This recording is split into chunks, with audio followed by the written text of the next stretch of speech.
హరీష్ రావు గారు speaker sir Harish Rao గారు అన్నిట్లో మాట్లాడుతుంటారు కదా, తొందరగా కన్క్లూడ్ చేయండి. మిత్రులు ఆది శ్రీనివాస్ గారికి, ఎలియా మినిస్టర్ గారికి నా విన్నపం ఏంటంటే, గతంలో మీరు 5 సభ్యులు ఇక్కడ ఉన్నప్పుడు కూడా మేము రాత్రి 1:30 వరకు మీరు అడిగిన ప్రతి ప్రశ్నకు సావధానంగా విని రాసుకొని సమాధానం చెప్పిన రోజులు శ్రీధర్ బాబు గారు గుర్తు చేస్తా ఉన్నా. మీరు 5 ఉండేవాళ్ళు. బిల్స్, ఈ బడ్జెట్ పద్దులు అనేటువంటివి పాస్ చేసుకోవడం ప్రభుత్వ బాధ్యత. మీరు ప్రతిపక్షాల సహకారం తీసుకొని బిల్లు పాస్ చేసుకోవాలి, పద్దులు పాస్ చేసుకోవాల్సింది పోయి మీరే మా గొంతు నొక్కే ప్రయత్నం చేయొద్దు. ఎప్పుడైనా సాంప్రదాయం ఏంటంటే పద్దుల మీద ఎంతసేపు ఎంత మంచి డిస్కషన్ జరిగితే ప్రభుత్వానికి అంత మేలు జరుగుతుంది. ప్రభుత్వం సంయమనంతో వ్యవహరించుకొని, ఇప్పుడు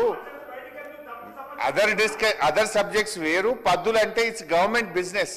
గవర్నమెంట్ తమ యొక్క బడ్జెట్ ను శాఖల వారీగా పాస్ చేసుకోవడం అనేది ప్రభుత్వం బాధ్యత.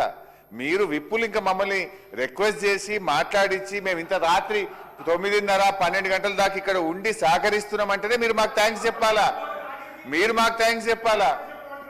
అధ్యక్ష, ముఖ్యంగా జిఏడికి సంబంధించి మా సభ్యులు మాట్లాడలేదు కనుక కొన్ని ఎవరైతే మా సభ్యులు మాట్లాడని అంశాల మీదనే మాట్లాడతాను.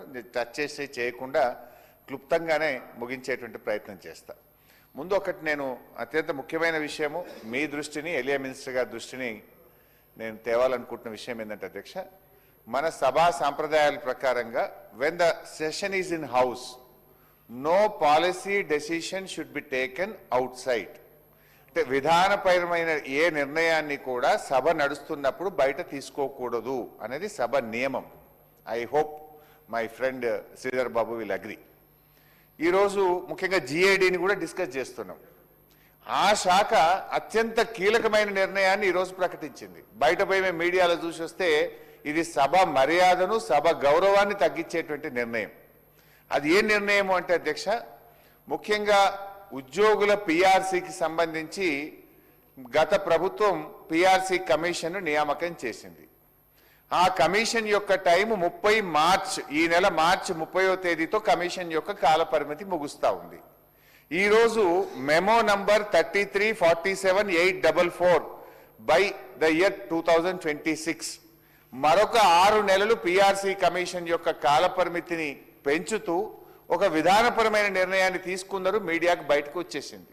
ఎట్లా తీసుకుంటారు మీరు? I request the honourable speaker, please give a ruling. ఆ సంబంధిత అధికారులను మీరు కాల్ చేస్తారా, వారికి మెమో ఇస్తారా? ఒక రూలింగ్ ఇచ్చి ఇంకొకసారి ఇలాంటి జరగకుండా విధంగా ఒక స్పష్టమైన హెచ్చరిక ఆ అధికారులకు జారీ చేయాలని చెప్పి నేను కోరుతా ఉన్నా. ఇది సభ గౌరవాన్ని మంటగల్పడం, సభ మర్యాదను, సభ యొక్క విలువను తగ్గించేటువంటి చర్య. అదేదన్నా ఉంటే ఫైనాన్స్ మినిస్టర్ గారు ఈ సభలోనే ప్రకటించాల్సి ఉండే, కానీ బయట అది ఆర్డర్ ఇష్యూ చేసేస్తే ఈ సభ యొక్క మర్యాదను తగ్గించే విధమైనటువంటి నిర్ణయం తీసుకున్నారు. దయచేసి దీని మీద మీరు రూలింగ్ ఇవ్వాలని, ఎలియా మినిస్టర్ గారు కూడా స్పందించాలని చెప్పి నేను కోరుతున్నా. అది ఈ రోజు ఇష్యూ అయింది. ఇవాళ మధ్యాహ్నం 12 గంటలకు బయట మీడియాలో వచ్చింది. When the house is in session they should not. దయచేసి దీన్ని నోటీస్ చేయాలని చెప్పి కోరుతా ఉన్నా. అయితే అధ్యక్ష, మరి ముఖ్యంగా ఆ అంశానికి సంబంధించే జిఐడిలో నేను మాట్లాడాలనుకుంటున్నా. రాష్ట్ర ప్రభుత్వం మరి ఈ ఉద్యోగుల పిఆర్సీ విషయంలో ఆనాడు కాంగ్రెస్ పార్టీ మేనిఫెస్టోలో మా ప్రభుత్వం వచ్చిన 6 నెలల్లోగా పెండింగ్ డిఏలు క్లియర్ చేస్తామని, పెండింగ్ బకాయిలు క్లియర్ చేస్తామని, ఉద్యోగులకు మంచి పిఆర్సీ ఇస్తామని చెప్పి కాంగ్రెస్ పార్టీ మేనిఫెస్టోలో చెప్పింది. అధ్యక్ష, ఇప్పటికీ 2 సంవత్సరాల 4 నెలలైంది. ఇంకో 6 నెలలు పెంచిండ్రు. అంటే ఇంకొక 3 సంవత్సరాల దాకా ఈ ఉద్యోగులకు పిఆర్సీ ఇయ్యము అని ఇలా కాంగ్రెస్ పార్టీ నిర్ణయం తీసుకుంది. అంటే ఇది నమ్మక ద్రోహం కాదా అధ్యక్ష? మీరు ఎన్నికల ముందు ఉద్యోగులకు ఇచ్చిన హామీ ఏంటి, భరోసా ఏంటి? ఈ రోజు 6 నెలల పాటు మళ్ళీ ఎక్స్టెండ్ చేసినామంటే ఇక 3 ఏళ్ళు నిండుతుంది. అంటే మీరు 6 నెలల్లో ఇస్తామన్నది 3 సంవత్సరాల దాకా కూడా ఉద్యోగులకు పిఆర్సీ ఇయ్యరు, డిఏలు ఇవ్వరు, పెండింగ్ బకాయిలు చెల్లించరు అనేటువంటి నిర్ణయం తీసుకోవడం ఇది ఉద్యోగులను మోసం చేయడము, ఉద్యోగులను దగా చేయడంగా మేము భావిస్తా ఉన్నాం. నేను చెప్పాల్సింది ఏంటంటే అధ్యక్ష, ఆనాడు గౌరవ ముఖ్యమంత్రిగా ఉన్నటువంటి కేసీఆర్ గారు ఈ రాష్ట్ర చరిత్రలో ఎప్పుడు లేని విధంగా వారిచ్చిన మొట్టమొదటి పిఆర్సీ, తెలంగాణ రాష్ట్రంలో మొదటి పిఆర్సీ 42% ఇచ్చి చరిత్రను తిరగరాసిండు నాడు కేసీఆర్ గారు. రెండవ పిఆర్సీ అధ్యక్ష రెండవ పిఆర్సీ కమిషన్ ఆ రోజు 7.5% మాత్రమే రికమెండ్ చేసింది. 7.5% రికమెండ్ చేసినా ఇది ఎంప్లాయీస్ ఫ్రెండ్లీ స్టేట్ గా ఆనాడు కేసీఆర్ గారు పిఆర్సీ కమిషన్ 7.5% చెప్తే లేదు వీళ్ళు మా ఉద్యోగులు తెలంగాణ ఉద్యమంలో మాతో పాటు పోరాడినటువంటి ఉద్యమకారులుగా ఉద్యోగులుగా ఈ తెలంగాణ రాష్ట్ర అభివృద్ధిలో భాగస్వాములుగా గుర్తించి పిఆర్సీ కమిషన్ 7.5% చెప్తే 30% ఫిట్మెంట్ ఆ రోజు కేసీఆర్ గారు ఇచ్చారు. అంటే ఉద్యోగస్తులకు గత బీఆర్ఎస్ ప్రభుత్వం 72% ఫిట్మెంట్ ఇచ్చింది. తెలంగాణ ఉద్యమ ఇంక్రిమెంట్ ఇచ్చింది. మొన్న ఎన్నికల ముందు పిఆర్సీ రిపోర్ట్ రావడం లేట్ అవుతుందని చరిత్రలో ఎప్పుడు లేని విధంగా పిఆర్సీ కమిషన్ రిపోర్టు రాకముందే 5% ఐఆర్ను కూడా ఇచ్చినటువంటి ఘనత బీఆర్ఎస్ ప్రభుత్వాన్ని. కానీ మీరు ఈరోజు ఇంకొక 6 నెలలు మేము పిఆర్సీ కమిషన్ అసలు అడగకుండానే ఎక్స్టెన్షన్ ఇస్తున్నారు. Commission is ready for giving the report. అంటే మీరు ఉద్యోగులకు పిఆర్సీ ఇచ్చే ఉద్దేశం లేక 6 నెలలు పొడిగించుకుంటూ పోయి ఇవాళ ఉద్యోగస్తులను దగా చేస్తున్నటువంటి ప్రభుత్వంగా మేము భావించాలి. 5 ఏళ్లకు ఒక పిఆర్సీ సార్, ఇప్పుడు మీరు చెప్పిన ప్రకారం 3 ఏళ్ళు అయిపోతుంది. అంటే పిఆర్సీ కాల పరిమితి మూసేలోపు కూడా మీరు పిఆర్సీ ఇచ్చేటువంటి పరిస్థితి కనబట్టలేదు. దయచేసి ఈ అమౌంట్ రద్దు చేయాలని తక్షణమే ఉద్యోగస్తులకు పిఆర్సీ ప్రకటించాలని మీ ద్వారా రాష్ట్ర ప్రభుత్వాన్ని నేను కోరుతా ఉన్నా అధ్యక్ష. అదేవిధంగా ఉద్యోగస్తులకు 5 డిఏలు కూడా పెండింగ్ లో ఉన్నాయి, వాటిని కూడా మేము క్లియర్ చేయాలని చెప్పి మీ ద్వారా ప్రభుత్వాన్ని కోరుతా ఉన్నాం అధ్యక్ష. మరి నిరుద్యోగులకు మోసమైంది అధ్యక్ష, ఉద్యోగులకు కూడా మోసమైంది అధ్యక్ష. ఉద్యోగాల విషయం కూడా జిఏడే చూస్తుంది అధ్యక్ష. మరి ఆ రోజు కాంగ్రెస్ మేనిఫెస్టోలో మొదటి సంవత్సరమే 2 లక్షల ఉద్యోగాలు ఇస్తామని చెప్పి ఈ రోజు వరకు ఇచ్చినటువంటి ఉద్యోగాలు 16,978. ఇది నా లెక్క కాదు. నిన్న గౌరవనీయులు కేటీఆర్ గారు అసెంబ్లీలో క్వశ్చన్ అడిగితే ప్రభుత్వమే ఇచ్చిన సమాధానం, కాంగ్రెస్ పార్టీ వచ్చిన తర్వాత మేము నోటిఫికేషన్ ఇచ్చి మేము భర్తీ చేసిన ఉద్యోగాలు 16,978 అని శాసనసభలోనే నిన్న ప్రభుత్వం సమాధానం చెప్పింది. మీరు చెప్పింది 2 లక్షల ఉద్యోగాలు, ఇచ్చింది 16,978. అదేవిధంగా అధ్యక్ష దయచేసి మేము కోరేది ఒక్కటే, మరి ఈ 2 లక్షల ఉద్యోగాలు ఎప్పట్లోకి ఇస్తారు? ఇచ్చిన మాట ప్రకారంగా నిరుద్యోగ భృతి ఇస్తారా? గౌరవ మంత్రి గారు తన సమాధానంలో చెప్పాలని చెప్పి కోరుతా ఉన్నా. అదేవిధంగా అధ్యక్ష ఉద్యోగుల విషయంలో మీరు ఇవాళ రిటైర్డ్ ఉద్యోగులు ఉన్నారు, వాళ్ళ విషయంలో మేము మొన్న కూడా అసెంబ్లీలో అడిగాం. మీ బెనిఫిట్స్ దాదాపు వాళ్ళ రిటైర్మెంట్ బెనిఫిట్స్ వాళ్ళకి రావడం లేదు, వాళ్ళందరూ కోర్టుకు పోతున్నారు. నిన్న మనం పేపర్లో చూసాం అధ్యక్ష, హైకోర్టులో 600 మంది రిటైర్డ్ ఉద్యోగులు పోతే మన ఫైనాన్స్ సెక్రటరీ గారిని హైకోర్టు పిలిచి రాత్రైనా సరే నువ్వు రావాల్సిందే అని హైకోర్టుకు పిలిచి వాళ్లకు ఏప్రిల్ 9వ తేదీలోగా 600 మంది రిటైర్డ్ ఉద్యోగులకు పెన్షన్ బెనిఫిట్స్ చెల్లించాలని హైకోర్టు ఆదేశం ఇచ్చింది. నేను ప్రభుత్వాన్ని అడుగుతా ఉన్నా, మరి మిగతా ఉద్యోగులు కూడా ఇప్పుడు మీరు హైకోర్టు పోమని చెప్తారా? హైకోర్టుకు పోతేనే ఈ ప్రభుత్వం పెన్షన్ బకాయిలు ఇస్తుందా? లేదు, రిటైర్డ్ ఉద్యోగులకు హక్కుగా రావాల్సినటువంటి పెన్షన్ బకాయిలు ఎప్పట్లోకి ఇస్తారు? రిటైర్ అయ్యి ఇంటి దగ్గర పిల్లలతో ఉండాల్సినటువంటి మనమలతో ఉండాల్సినటువంటి మనమరాలతో ఉండాల్సినటువంటి ఉద్యోగులు కోర్టుల చుట్టూ తిరగడం ఎంతవరకు ఈ ప్రభుత్వానికి శోభనిస్తుంది? దయచేసి ఒక నిర్ణయం తీసుకోండి. ఇప్పుడు ఆల్రెడీ 600 మంది కోర్టుకు పోతే కోర్టు డైరెక్షన్ ఇచ్చింది, మిగతా వాళ్ళు కూడా మళ్ళీ వకీలం పెట్టుడు, కోర్టుల చుట్టూ తిరుగుడు, మన చీఫ్ సెక్రటరీని మన ఫైనాన్స్ సెక్రటరీ హైకోర్టుకు పిలిచి మరి ఆ పరిస్థితి ఎందుకు తెచ్చుకోవడం? దయచేసి ప్రభుత్వమే ముందుకొచ్చి ఆ రిటైర్డ్ ఉద్యోగులందరికీ కూడా తక్షణమే పెన్షన్ బెనిఫిట్లు చెల్లించాలని, దాని మీద మంత్రి గారు ఒక స్పష్టమైన సమాధానం ఇవ్వాలని చెప్పి కూడా రిటైర్డ్ ఉద్యోగుల పక్షాన కూడా నేను ప్రభుత్వాన్ని కోరుతా ఉన్నా.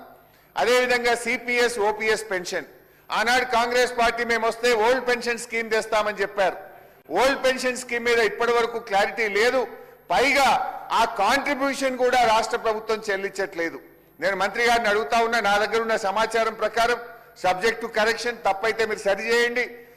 ఓల్డ్ పెన్షన్ స్కీమ్ తేలేదు కదా, ఈ కట్టాల్సిన కాంట్రిబ్యూషన్ కూడా 1000 కోట్ల రూపాయలు కాంట్రిబ్యూషన్ కూడా కట్టకపోవడం వల్ల ఆ సిపిఎస్ ఉద్యోగులు రోడ్డు మీద పడే పరిస్థితి వచ్చింది. చనిపోయిన సిపిఎస్ ఉద్యోగులకు గ్రాట్యుటీ ఇవ్వడం లేదు, కంపెన్సేట్ ఉద్యోగాలు కూడా ఇవ్వడం లేదు. అది కాంగ్రెస్ పార్టీ మేనిఫెస్టోలో మీరు పెట్టారు. దయచేసి వాళ్ళ గ్రాట్యుటీ ఇవ్వండి, కంపెన్సేట్ ఉద్యోగాలు ఇవ్వండి, కాంట్రిబ్యూషన్ చెల్లించండి. ఓల్డ్ పెన్షన్ స్కీమ్ ఎప్పట్లోగా తెస్తారో కూడా ఒక స్పష్టత ఇవ్వాలని చెప్పి కూడా మీ ద్వారా ప్రభుత్వాన్ని కోరుతా ఉన్న అధ్యక్ష. ఇకపోతే అధ్యక్ష చాలా విషయాలు ఉన్నాయి, కానీ టైంను దృష్టిలో పెట్టుకొని నేనే కట్ షార్ట్ చేసుకుంటున్నా అధ్యక్ష. మరి జిఐడిలో ఇంకొక ముఖ్యమైన విషయం, ఒకటి ఉద్యోగులు, రిటైర్డ్ ఉద్యోగులు, సిపిఎస్, ఓపీఎస్, నిరుద్యోగులు ఉద్యోగాల గురించి మాట్లాడినాం అధ్యక్ష. జిఐడిలో మరో ముఖ్యమైన విషయం, సూచనలు ఇవ్వండి అని ప్రభుత్వం అడుగుతుంది. నేను రాజకీయంగా మాట్లాడలేదు, సూచనే ఇస్తున్నా. తీసుకుంటే మీ విజ్ఞత, తీసుకోకపోతే కూడా అది మీ ఇష్టం అధ్యక్ష. ఈరోజు రాష్ట్ర ప్రభుత్వము ఐఏఎస్ ఐపీఎస్ల విషయంలో ప్రతి 6 నెలలకు 3 నెలలకు ట్రాన్స్ఫర్లు చేస్తూ ఉన్నారు. ఇప్పటి వరకు దాదాపు 10 సార్లు ట్రాన్స్ఫర్ చేశారు. హెచ్ఓడి అంటే head of department, average HOD time ఈ గవర్నమెంట్లో 6 to 8 months. 6 నెలలకు ఒక హెచ్ఓడిని ట్రాన్స్ఫర్ చేస్తే ఆ శాఖ మీద పట్టొచ్చి, శాఖ మీద అవగాహన కలిగి, ఢిల్లీలో జాయింట్ సెక్రటరీలతో పరిచయాలు పెంచుకొని, సెంట్రల్లీ స్పాన్సర్డ్ స్కీమ్స్ ను ఎప్పటికప్పుడు యూసీలు పంపి కేంద్రం నుంచి డబ్బులు తేవాలంటే నువ్వు 6 నెలలకు ఒక సెక్రటరీని ట్రాన్స్ఫర్ చేస్తే ఎట్లా పనిచేస్తారు? నేనేదో నోటి మాటతో చెప్పట్లేదు అధ్యక్ష. మీరు విద్యుత్ శాఖలో 5 అధికారులు మారారు అధ్యక్ష. దాంతో చాలా తీవ్రమైన ప్రభావం చూపింది. సింగరేణి సిఎండీలు 4 అయ్యారు, జిహెచ్ఎంసీ కమిషనర్లు 4 మారారు, ఐఎన్పిఆర్ లో 4 మారారు, పాఠశాల విద్యాశాఖ కమిషనర్లు 4 మారారు, ఆరోగ్యశ్రీలో 8 మంది సీఈఓలు మారినారు. మనం పిఎం స్కీమ్ లో చేరినాము. ఆరోగ్యశ్రీ సీఈఓ ఎప్పటికప్పుడు అప్లోడ్ చేసి ఢిల్లీలో జాయింట్ సెక్రటరీతో పరిచయం పెంచుకుంటే ఢిల్లీ నుంచి రావాల్సిన నిధులు వస్తాయి. మీరు ఉన్న 2 ఏళ్ల 4 నెలల్లో 8 మంది సీఈఓలను మారిస్తే ఆరోగ్యశ్రీ అర్థమయ్యే వరకే వాడిని కుర్చీలకి వెళ్ళి తీసేవట్టిరి. ఎట్లా పరిపాలన ముందుకు సాగుతుంది? దయచేసి మీరు ఆలోచించండి. మున్సిపల్ శాఖలో 5, ఐటీలో 3. ఇవాళ ఐటీలో చీఫ్ సెక్రటరీనే పెట్టిండ్రు. ఆయన 3 నెలలు ఎక్స్టెన్షన్ మీద ఉన్నాడు. ఆ శాఖ అర్థమయ్యే వరకే మళ్ళీ కొత్త సెక్రటరీ వస్తాడు. ఐటీలో 3, మైనింగ్ లో 6, నేషనల్ హెల్త్ మిషన్ లో 3, ఇట్లా 140 మంది ఐఏఎస్లను ట్రాన్స్ఫర్ చేసినారు. నచ్చకపోతే రంగారెడ్డి కలెక్టర్లు 4 మారింది సార్ మీ జిల్లా. రంగారెడ్డి జిల్లాలో 2 ఏళ్ల 4 నెలల్లో 4 కలెక్టర్లు మారుతారా సార్? ఈ రకంగా పరిపాలన ముందుకు సాగుతుందా? ఇది రాష్ట్రంలో మరి ప్రజలు ఇప్పుడు ఒక జిల్లా కలెక్టర్ కు జిల్లా మీద అవగాహన పెరిగి జిల్లాలో ఉండే ఉద్యోగుల మీద పట్టు వచ్చే వరకే 6 నెలలు ఏడాది అవుతుంది. మీరు 6 నెలలకు ఒక్కరిని తీసేస్తే ఆ జిల్లా పరిపాలన ఎట్లా జరుగుతుందో, ఇది రాష్ట్రానికి ఏ రకంగా మేలు జరుగుతుందో కూడా ప్రభుత్వం ఆలోచించాలని చెప్పి కూడా నేను కోరుతా ఉన్నా అధ్యక్ష.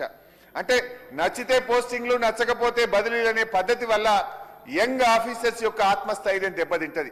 ఐఏఎస్ ఐపీఎస్లు వాళ్ళు కూడా బాగా పనిచేయాలనే ఉంటుంది. ఈ రకంగా మార్చడం వల్ల వాళ్ళ ఆత్మస్థైర్యం దెబ్బతిని రాష్ట్రానికి నష్టం జరుగుతుంది. ఇప్పటికైనా రివ్యూ చేయండి. కేంద్రంతో సత్సంబంధాలు నెలకొల్పుకొని మరి కేంద్రం నుంచి రావాల్సిన నిధులు రావాలన్నా, పరిచయాలు పెరగాలన్నా కనీసం 3 ఏళ్ళు 2.5 ఏళ్ళు ఒక అధికారి ఒక పోస్ట్లో ఉంటే రాష్ట్రానికి మేలు జరుగుతుంది అనేటువంటిది నేను మీ ప్రభుత్వం దృష్టికి తెస్తా ఉన్నా అధ్యక్ష. అదేవిధంగా అధ్యక్ష, ఎక్స్టెన్షన్లు. గతంలో ఒక మంచి అధికారి ఉంటే మేము ఎక్స్టెన్షన్లు ఇచ్చేవాళ్ళం. ఇవాళ మీరు ఎంతమందికి ఇస్తున్నారు? ఒక 6 డజన్ మంది ఐపీఎస్లు ఇవాళ ఎక్స్టెన్షన్ మీద పనిచేస్తున్నారు. 6 డజన్ మంది ఐఏఎస్లు ఎక్స్టెన్షన్ల మీద పనిచేస్తున్నారు. 10ల సంఖ్యలో ఇంజనీర్లు ఎక్స్టెన్షన్ల మీద పనిచేస్తున్నారు. ప్రతిపక్షంలో ఉంటే ఒక మాట, అధికారంలో ఉంటే ఒక తీరు అనే విధంగా మీ వ్యవహారం జరుగుతూ ఉంది. దాన్ని కూడా దృష్టిలో పెట్టుకోండి. అదేవిధంగా ఫర్ ఎగ్జాంపుల్ ఇంకా బాగా అర్థం కావాలంటే మీ జిల్లాలో ఒక ఎగ్జాంపుల్ చెప్తా అధ్యక్ష. మీ జిల్లా కలెక్టర్ ప్రతీక్ జైన్ అనే ఉండేవారు. అక్కడ లగచర్ల ల్యాండ్ ఎక్విజిషన్ జరిగింది. యాజ్ ఎ కలెక్టర్ ఆయన పోయి చాలా హామీలు ఇచ్చింది. అక్కడ మీకు ఇళ్ల స్థలం ఇస్తా, మీకు ఇంత డబ్బు ఇస్తా, మీకు ఇందిరమ్మ ఇల్లు ఇస్తా అని చాలా ప్రామిస్ చేసి కలెక్టర్ తంటాలు పడి ల్యాండ్ ఎక్విజిషన్ చేసిండు. టక్కన ఆయన ట్రాన్స్ఫర్ చేస్తుంది. కొత్త కలెక్టర్ వచ్చాయి. ఇప్పుడు ఆ ప్రజలు పోయి ఆ కొత్త కలెక్టర్ని కలిసి నాకు తెలియదు ప్రతీక్ జైన్ అడుగుపో అంటే ఎట్లా నడుస్తుంది? అంటే అంతా గందరగోళం అవుతుంది. To understand the better things నేను ఎందుకు చెప్తున్నా అంటే, ఒక కలెక్టర్ 2 ఏళ్ళలో 3 ఏళ్ళలో ఉంటే ఇష్యూస్ బాగా రిజాల్వ్ అవుతాయి, ప్రజలకు ఇచ్చిన హామీ అమలు జరుగుతుందని మీకు అర్థం కావడానికి మీ జిల్లా పేరు తీసుకొని చెప్తున్నా అధ్యక్ష. అట్లా చాలా జిల్లాల్లో చాలా విషయాలు ఉన్నాయి, కానీ సమయం లేదు కనుక నేను దాన్ని క్లుప్తంగా చెప్పే ప్రయత్నం చేస్తా ఉన్నా. అదేవిధంగా అధ్యక్ష, ఇదే జిఐడికి సంబంధించి ఇంకో ముఖ్యమైనటువంటి విషయం అధ్యక్ష. మాది ప్రజాపాలన అంటాడు మా శ్రీధర్ అన్న. అసలు మేము ప్రజలే, మేమే ప్రజలు, మాదంతా పారదర్శకత, మాకంటే మించిన పారదర్శకతనే లేదని మాట్లాడితే మా శ్రీధర్ బాబు గారు పదే అంటుంటారు. నేను ఒక విషయం అడుగుతా ఉన్నా. ఈ ప్రభుత్వం వచ్చిన తర్వాత 19,604 జీవోలు ఇచ్చింది అధ్యక్ష. ఎందుకు ఆన్లైన్లో పెట్టలేరు? మొన్న హైకోర్టుకు పోయినరు. ఎర్రోల శ్రీనివాస్ అని మాజీ ఎస్సీ కమిషన్ చైర్మన్ హైకోర్టుకు పోతే హైకోర్టు మీరు 4 వారాల్లోగా మొత్తం జీవోలు ఆన్లైన్లో పెట్టండి అని హైకోర్టు డైరెక్షన్ ఇచ్చింది. 4 వారాలైంది, ఇప్పటికీ కూడా ఆన్లైన్ పెట్టలే అధ్యక్ష. 19,604 జీవోల్లో ఇప్పటి వరకు ఆన్లైన్లో పెట్టింది 3,290 అధ్యక్ష. ఆన్లైన్లో పెట్టని జీవోలు 15,770 జీవోలు ఆన్లైన్లో పెట్టకుండా దాచిపెట్టిండ్రు. 82% జీవోలు సీక్రెట్ గా పెట్టిండ్రు.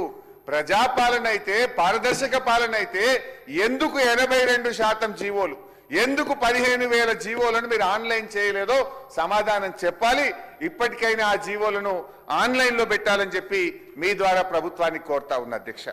ఇకపోతే మా గౌరవ మంత్రివర్యులు పొన్నం ప్రభాకర్ అన్నకు సంబంధించి ఆర్టీసీకి సంబంధించి కూడా మా ట్రాన్స్పోర్ట్ కూడా మా పార్టీ నుంచి ఎవరు మాట్లాడలేదు, దాన్ని కూడా క్లుప్తంగా మాట్లాడే ప్రయత్నం చేస్తా. మొత్తంగా ఆర్టీఐ డిపార్ట్మెంట్లో అధ్యక్ష పన్నులు వేస్తా ఉన్నారు. పరోక్షంగా పన్నులు ఎట్లా వేసిందంటే ఈ 1 ఏప్రిల్ నుంచి మోటార్ సైకిల్ కొనుక్కుంటే ఒక రైతు, ఒక విద్యార్థి, ఒక కూలీయో మోటార్ సైకిల్ కొనుక్కుంటే 2,000 రూపాయలు రోడ్ సేఫ్టీ ట్యాక్స్ కొత్తగా పెట్టిండ్రు. ఉన్న ఆర్టీఏ ట్యాక్స్ గా అదనంగా అరే మీరు పెద్ద పెద్ద కార్ల మీద వేయండి, లగ్జరీ కార్ల మీద ట్యాక్సీలు వేయండి, ఇంకా మోటార్ సైకిల్ ఓ విద్యార్థి కొనుక్కుంటాడు, లేదంటే ఒక పాపం ఒక రైతు కూలీ కొనుక్కునే మోటార్ సైకిల్ మీద కూడా ఇవాళ 2,000 రూపాయలు మినిమం రోడ్ సేఫ్టీ ట్యాక్స్ ను ప్రభుత్వం పెట్టింది. అదేవిధంగా మిడ్ సైజ్ కార్లు, చిన్న చిన్న కార్ల మీద కూడా 5,000 రూపాయల ట్యాక్స్ కొత్తగా ప్రతిపాదించారు. ట్రాన్స్పోర్ట్ వెహికల్స్ మీద 10,000 రూపాయల ట్యాక్స్ పెట్టినారు. కొంతమంది పాపం స్వయం ఉపాధి కోసం ట్రక్కులు కొనుక్కొని నడుపుకుంటా ఉంటారు, చిన్న చిన్న లైట్ మోటార్ ట్రక్స్ కూడా కొనుక్కుంటారు, ఆటో ట్రాలీ లాంటి వాటి మీద 10,000 వేయడం తగదు. ప్రభుత్వం ఆలోచించి మీరు పెద్ద వాహనాల మీద వేయండి, కానీ మోటార్ సైకిళ్ల మీదనో, మధ్యతరగతి వాళ్ళు కొనుక్కునే కార్ల మీదనో, మరి పేదవాళ్ళు ఉపాధి కోసం బండ్లు కొనుక్కునే ట్రాన్స్పోర్ట్ వాహనాల మీద పన్నును తగ్గించాలని, దీన్ని ఆలోచించాలని చెప్పి మీ ద్వారా ప్రభుత్వాన్ని కోరుతా ఉన్నా. అదేవిధంగా ట్రాన్స్పోర్ట్ డిపార్ట్మెంట్ లో AMVI to MVI, MVI to RTO ప్రమోషన్లు 2 ఏళ్లుగా పెండింగ్ లో ఉన్నాయి, వాటిని పూర్తి చేయండి. మీరే అనేక సార్లు వాహనాలు ఇస్తామన్నారు, వాళ్ళకు వాహనాలు సమకూర్చండి. అదేవిధంగా ఆర్టీఏ ఆఫీసులు 26 కిరాయి బిల్డింగ్లలో ఉన్నాయి. 26 ఆర్టీఏ ఆఫీసులకు 6 నెలలకెళ్ళి కరెంట్ బిల్లు కట్టలేరు, 3 నెలలకెళ్ళి కిరాయిలు కట్టలేరు. అరే 1,000 కోట్లు ఇచ్చేటువంటి ఆర్టీఏ ఆఫీసులకే కిరాయి కట్టకపోతే ఎట్లన్నా? 6-7 వేల కోట్ల ఆదాయం ఇస్తున్నారు వాళ్ళు. ఆ కిరాయిలు కట్టండి, కరెంటు బిల్లు కట్టండి, వాహనాలు ఇవ్వండి, అదేవిధంగా ప్రమోషన్లు ఇవ్వండి అని చెప్పి మీ ద్వారా మంత్రి గారి దృష్టికి తెస్తా ఉన్నా అధ్యక్ష. అదేవిధంగా అధ్యక్ష కొన్ని ఇష్యూస్ కూడా ఉన్నాయి. ఆర్టీఐ డిపార్ట్మెంట్ లో ప్రజలు ఇబ్బంది పడతా ఉన్నారు.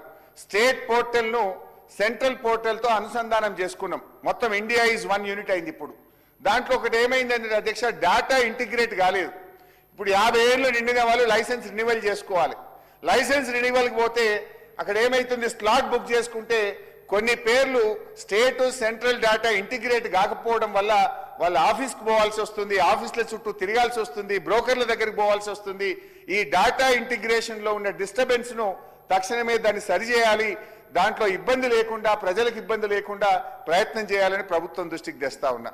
అదేవిధంగా ఆటో క్లాస్ సారథి అనేటువంటి యాప్ లో కూడా మరి లేకపోవడం వల్ల ఆటో లైసెన్స్ బుక్ చేసుకోవడానికి కూడా వీలు కావడం లేదు.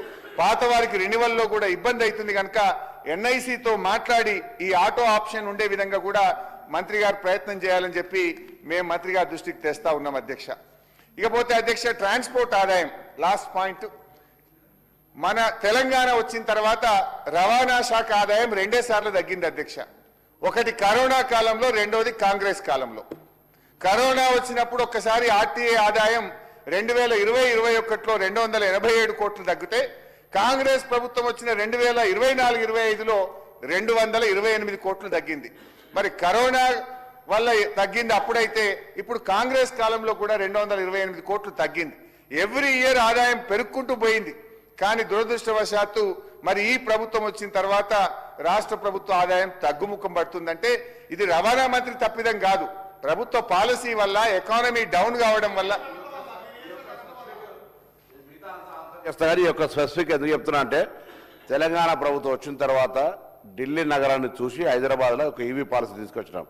దాదాపు 1,000 కోట్ల ట్యాక్స్ను మనం కోల్పోతున్నప్పుడు అది కొంత తిరోగమనం చూపించవచ్చు. దానికి సంబంధించి పర్యావరణ రక్షణ, ప్రజల ఆరోగ్యాలకు సంబంధించి హైదరాబాద్ను పర్యావరణం నుంచి కాపాడడానికి తీసుకున్న నిర్ణయం వల్ల అది వచ్చింది తప్ప ఎక్కడ కూడా ఎన్ఫోర్స్మెంట్ కానీ లేకపోతే మేము ఇంతకుముందు చెప్తుంటే పబ్లిక్ను హరాస్మెంట్ చేసే ట్యాక్సెస్ వాటికి సంబంధించిన ఇష్యూస్ ఎక్కడ కూడా చేస్తలేము. ట్యాక్సెస్ ఇప్పటికి కూడా మనం కంపేర్ ఎప్పుడు కూడా ఎనాన్స్ మనం ప్రొజెక్షన్ బడ్జెట్ను పర్సెంటేజ్ ఎట్లా కూడా ఆటోమేటికల్లీ ఈ ఫైనాన్స్ డిపార్ట్మెంట్ నుంచి ఎనాన్స్ చేసుకొని చూసుకొని పోయే దానిలో కూడా లెక్కలు చూస్తున్నారు. మేము తప్పకుండా గత సంవత్సరం కంటే ఆదాయంలో ఎక్కువ ఉన్నాం. అధ్యక్ష, సరే చర్చలకు పోతే అది డీటెయిల్గా వస్తుంది కానీ ఎలక్ట్రిక్ వాహనాల వల్ల అంత ఆదాయం పడిపోదు. బట్ ఇది ఒక్క మీ డిపార్ట్మెంటే కాదు, stamps and registration, state economy, రాష్ట్ర ప్రభుత్వ బడ్జెట్, ఆర్టీఏ, జిఎస్టీ అన్ని కూడా తగ్గినాయి. కొన్ని bad policies of this government, it's not the fault of the department.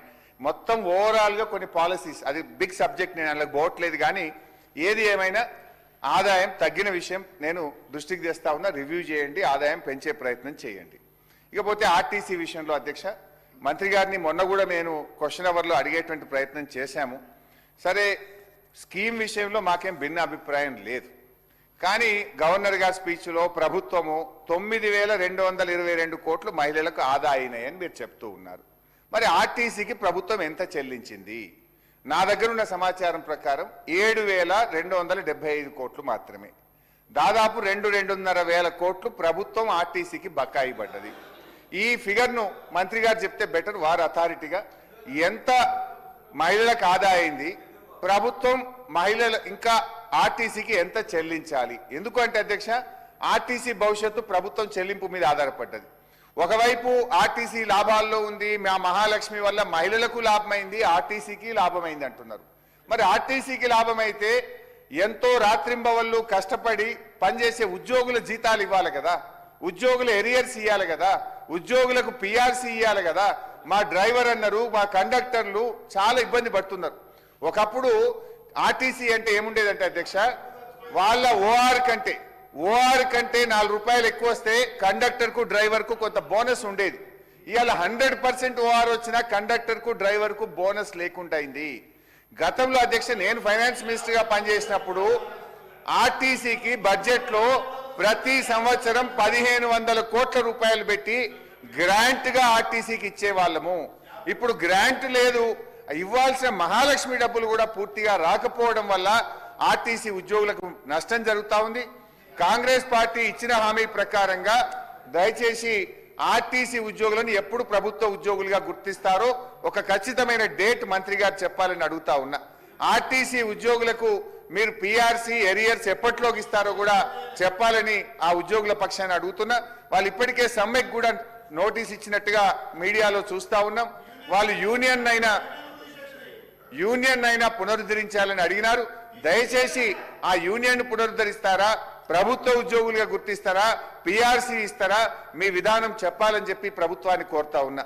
అధ్యక్ష, అదేవిధంగా ఆటో సంక్షేమ బోర్డు వేస్తాము, ఆటో కార్మికులకు కూడా 12,000 రూపాయలు ఇస్తామన్నారు కనుక దాన్ని కూడా వెంటనే ఇవ్వాలని చెప్పి ఆటో కార్మికుల పక్షాన కూడా ప్రభుత్వాన్ని కోరుతా ఉన్నా. అధ్యక్ష, ఇక థర్డ్ సబ్జెక్ట్ పోలీస్. అధ్యక్ష, పోలీసు కూడా ఎవరు మాట్లాడలేదు సార్, మా వాళ్ళు మాట్లాడిందే మాట్లాడుతున్నా, క్లుప్తంగా స్ట్రైట్గా అడుగుతున్నా సార్. నేను లంబా చోడ స్పీచ్ కూడా చెప్తలేను సార్. పోలీస్ అధ్యక్ష, సరే సభ్యులందరూ కూడా పోలీస్ చాలా ఇంపార్టెంట్.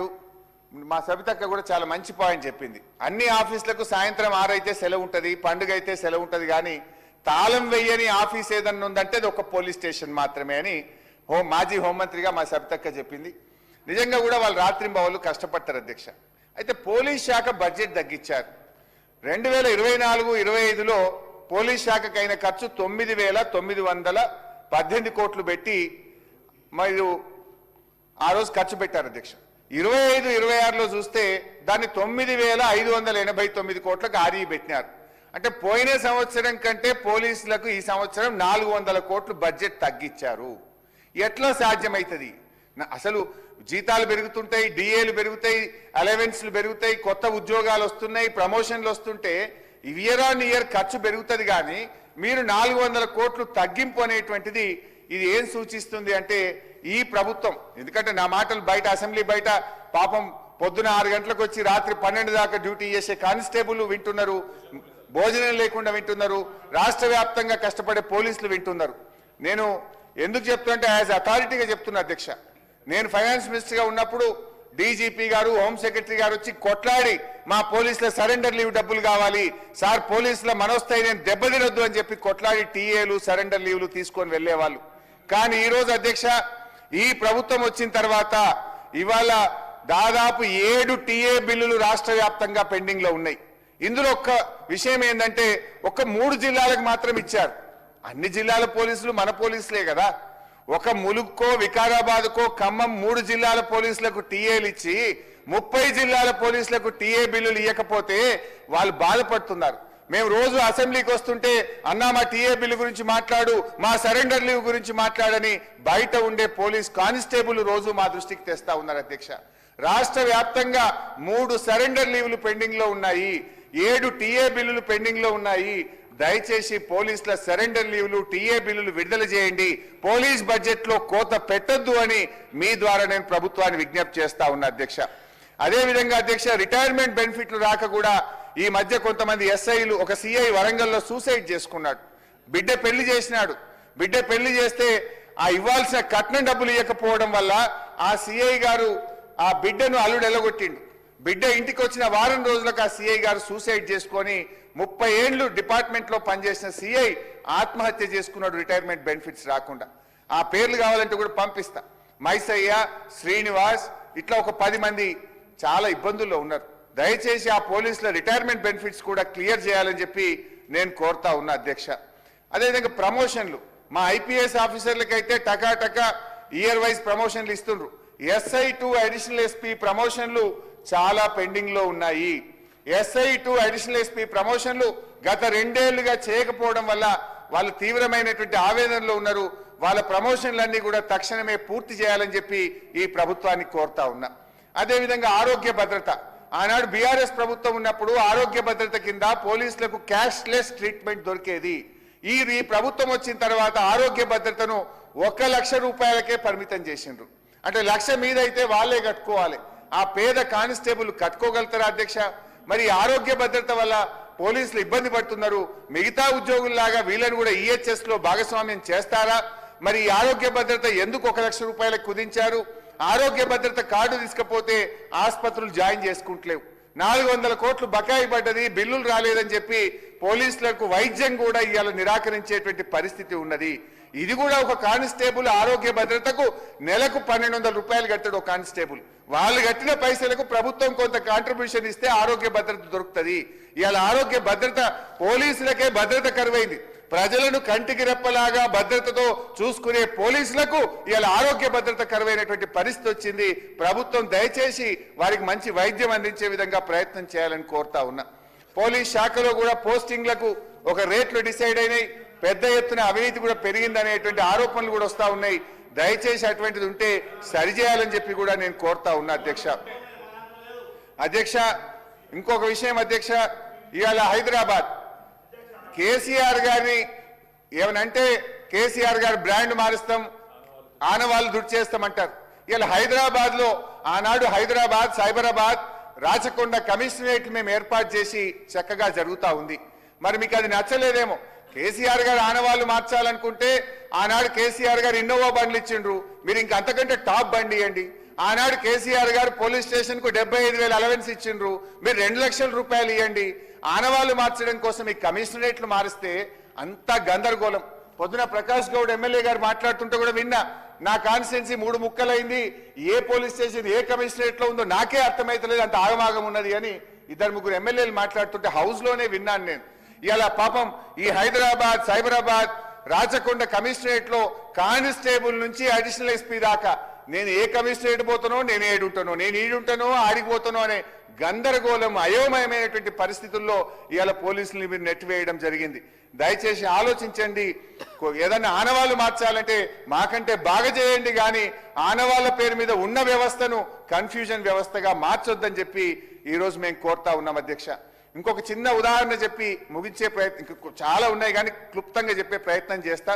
ఇవాళ ఒక కానిస్టేబుల్ అధ్యక్ష, పాపం ఆయన కొడుకు ఆస్ట్రేలియాలో చదువుకోవడానికి సీట్ వచ్చింది అధ్యక్ష.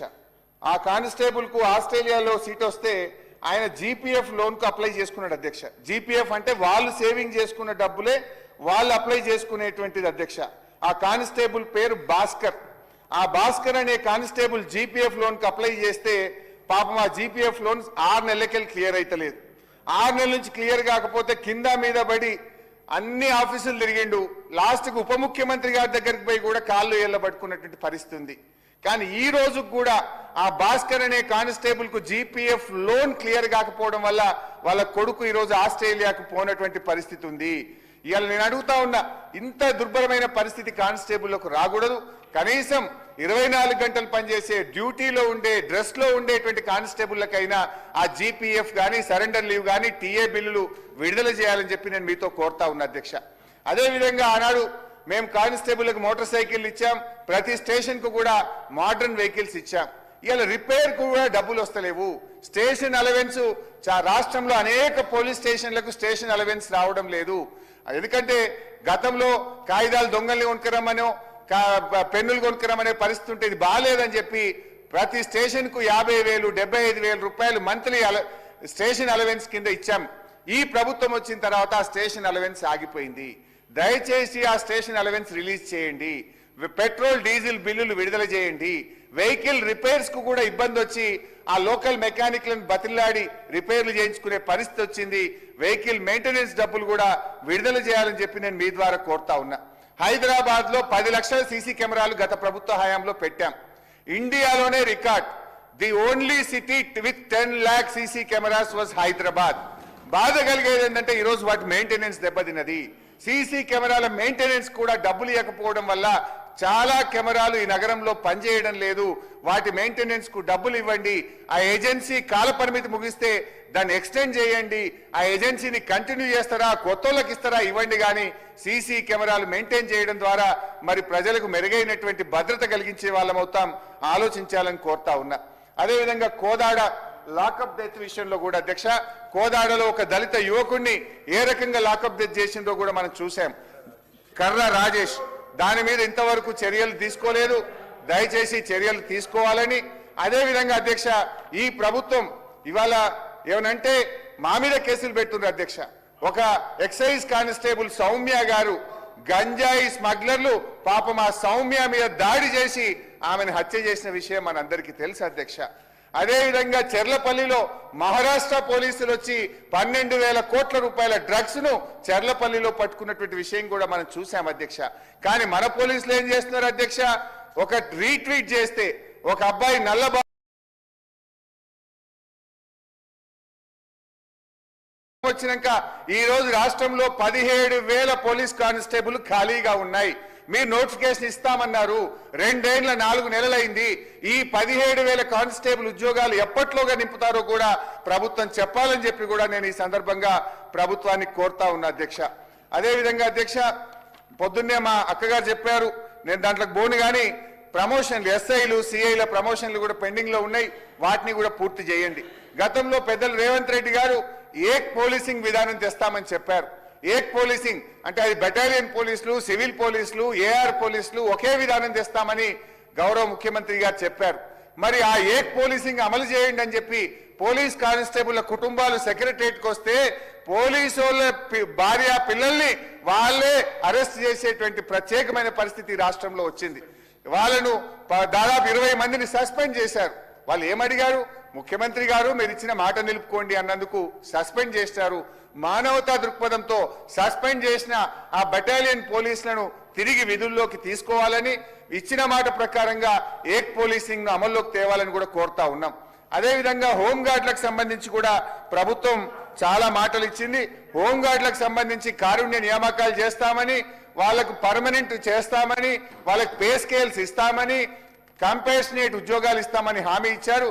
దయచేసి హోంగార్డులకు ఈ ప్రభుత్వం ఇచ్చిన హామీలు నిలబెట్టుకోవాలని చెప్పి కూడా ఈ సందర్భంగా మీ దృష్టికి తెస్తా ఉన్నాం అధ్యక్ష. ఇకపోతే అధ్యక్ష, మా లాస్ట్ 2 minutes కంప్లీట్ చేస్తాం. మా బీసీ కార్పొరేషన్ మంత్రి గారు పెద్దలు మా పొన్నం ప్రభాకర్ అన్న గారు, అన్న మంచోడు పాపం బాగా చేయాలనే తపన ఉంటది కానీ వారికి ఉప ముఖ్యమంత్రి గారి నుంచి సపోర్ట్ రావట్లేదు. నేను పొన్నమన్నను డెఫినెట్లీ మా అన్న ఇంకా కష్టపడి మంచి పేరు తెచ్చుకోవాలి, మొదటిసారి మంత్రి అయిండు, మా జిల్లా మా సిద్దిపేట జిల్లా వారంటే మాకు ఎంతో గౌరవం అధ్యక్ష. కానీ నా బాధ ఏంటంటే అధ్యక్ష, బీసీ కార్పొరేషన్ కి ప్రభుత్వం 1370 కోట్లు పెట్టి కేవలం 6 కోట్ల రూపాయలు మాత్రమే రిలీజ్ చేశారు. ఎంబీసీ కార్పొరేషన్ కు 801 కోట్ల రూపాయలు పెట్టి 99 లక్షలు మాత్రమే క్లియర్ చేశారు. రజక ఫెడరేషన్ కు 386 కోట్లు పెట్టి 1 కోటి రూపాయలే ఇచ్చారు. నాయి బ్రాహ్మణ కార్పొరేషన్ కు 280 కోట్లు పెట్టి 30 లక్షలు మాత్రమే రిలీజ్ చేశారు. గీత కార్మికులకు 187 కోట్లు పెట్టి 52 కోట్లు రిలీజ్ చేశారు. వడ్డెరలకు 100 కోట్లు పెట్టి 18 లక్షలు, సగర ఉప్పరకు 100 పెట్టి 0, వాల్మీకి బోయలకు 100 పెట్టి 0, భట్రాజులకు 100 పెట్టి 0, విశ్వ బ్రాహ్మణులకు 100 పెట్టి 0, ముదిరాజులకు 100 కోట్లు పెట్టి 0, యాదవ కార్పొరేషన్ కు 100 కోట్లు పెట్టి 0, మున్నూరు కాప్ కార్పొరేషన్ కు 100 కోట్లు పెట్టి 0 రిలీజ్ చేసిండ్రు. పద్మశాలీలు, పెరికెలు, లింగాయతులు, మేరలు, గంగపుత్రులు, ఈబీసీలు 100 కోట్లు పెట్టి 1 రూపాయి కూడా ఈ 2 సంవత్సరాల్లో విడుదల చేయకపోవడం అంటే ఇది బీసీలకు అన్యాయం జరుగుతా ఉంది. దయచేసి మా పొన్నమన్న ఫైనాన్స్ మినిస్టర్ గారితో మాట్లాడి నిధులు తెప్పించి ఈ కార్పొరేషన్లకు ఈ సంవత్సరమైన డబ్బులు విడుదల చేయాలని చెప్పి కోరుతూ అధ్యక్ష. అరే కంప్లీట్ చేస్తా భాయ్ సాబ్, అరే ఎట్లా నేనే తప్పు మాట్లాడుతున్నా, పైసలు ఇయ్యలేదని చెప్తున్నా, తప్పైతే తప్పని చెప్పు, సూచనలే ఇస్తున్నా అధ్యక్ష. మా సీతక్క గారికి ఒక్కటే సూచన, విమర్శ చేయ మా సీతక్క మీద. అక్క ఈసారి ఒక మిషన్ భగీరథ స్కీమ్ లో ఆనాడు కేసీఆర్ గారు రిజర్వాయర్లలో మినిమం డ్రా డౌన్ లెవెల్ అని ఒక జీవో ఇచ్చిన అధ్యక్ష. అయితే ఆ minimum draw down level maintain చేయకపోతే ఎండాకాలంలో నీళ్ళకి ఇబ్బంది అవుతుంది.